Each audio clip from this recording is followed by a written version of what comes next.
Story time. So ngayon ay September 9, Tuesday. At ano ba meron ngayon? Well, actually, ngayon ay second anniversary ko na as a TikTok affiliate. So nag-start ako mag-affiliate September 9, 2023. Pero YouTuber muna ako bago ako naging TikTok affiliate. Tapos nung nalaman ko na pwede ka palang kumita dito sa TikTok sa pamamagitan ng pagpapromote ng product. So doon ako naman nag-start na mag-affiliate. Nung natutunan ko yung tungkol sa TikTok affiliate, so nag-start ako nitong September 9, 2023. At ito yung unang product na pre-promote ko. And obviously, ayan, hindi siya kagandahan.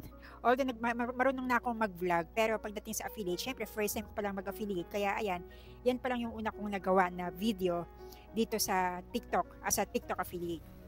And ayan, so 2 years na nga ako as affiliate. And dapat masaya ako, no?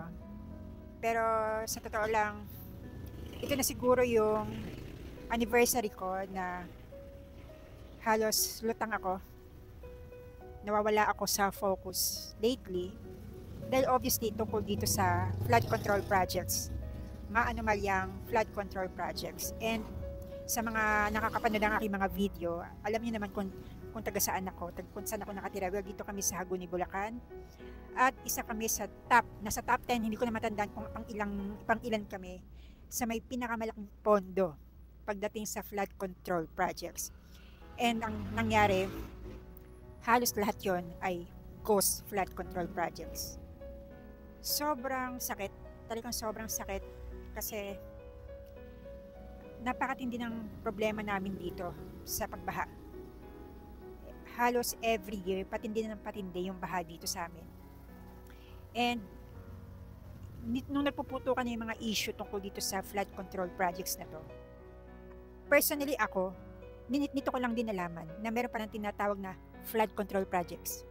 Kasi sa mga nababasa namin tungkol sa mga politiko dito, kumagaan para bang gumagawa sila ng paraan para masolusyonan yung mga pagbaha dito, naghahanap sila ng budget para mapondohan yung makagawa ng paraan para mapigilan yung matinding pagbaha dito sa amin, lalo na dito sa amin sa Hagonoy. Kaya nga, ang tawag na namin dito sa lugar namin, Bahagonoy Kasi nga taon-taon na lang bumabaha dito sa amin. Pero this year, mas matindi na.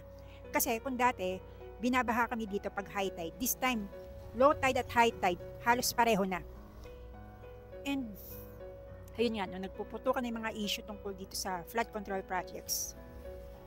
Ngayon lang namin nalaman na habang kami pala ay nalulubog sa baha. Ang mga putangin ng mga politiko pa lang ito, ang mga kontratista pala, meron pala dito. Nalulunod kami sa baha habang sila ay nalulunod sa pera. May pondo pala para sa flood control projects. Merong milyon, may bilyon. Putang ina, may pondo, gagawin na lang nila. Pero anong ginawa nila? Ninakaw nila. Napakawalang hiya nila. Kaya sa totoo lang, alam nyo, ito na siguro yung year na halos nawawala ako sa focus. Dati, sobrang, yung tiyaga akong gumawa ng video para makapag-promote ako ng mga produkto. Pero this time, it's more on tungkol sa pagbabaha dito sa lugar namin. At may time talaga na halos pakiramdam ko, parang ako na yata yung, mas mauna pa ako mamatay kasi sa mga buwayang ito. Kasi may time talaga na para bang yung dahil sa nakakaramdam na ako ng anxiety, yung pakiramdam ko hindi na ako makahinga. Sa sobrang focus ko, sa sobrang galit ko sa nangyayari dito sa amin. Talagang may time sinasabi ko na sarili ko na kailangan dumistansya ako sa issue na to kasi yun nga, pakiramdam ko baka ako pa unang mamatay sa kanila. Na which is hindi dapat kasi hindi naman ako nagnakaw ng pera ng bayan. Wala akong kinalaman dito sa mga pondo na ninakaw nila. So hindi ako dapat ang unang mamatay. Kailangan sila muna unang mamatay. So sobrang sakit talaga. And supposed to be dapat masaya ako na naka 2 years na ako as a TikTok affiliate pero hindi. Sobrang lutang na lutang ako sa issue. At kagabi nga sabi ko kailangang umiwas muna ako sa mga gantong issue tungkol sa flood control projects. Kaya lang, hindi mo maiwasan kasi pag nag-scroll ka dito sa TikTok, nakikita mo lahat. Flood control projects, yung mga Senate hearing, Congress hearing, ganyan.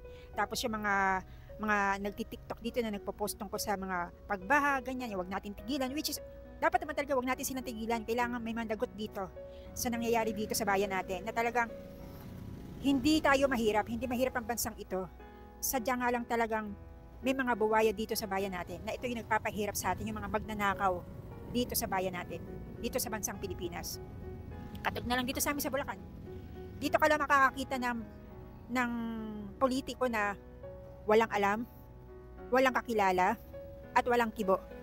Pero, bilyon-bilyon, milyong-milyong piso ang pondo para sa mga flood control projects at pinaghati-hatian nila, ninakaw nila yun, mga puntangin na nila.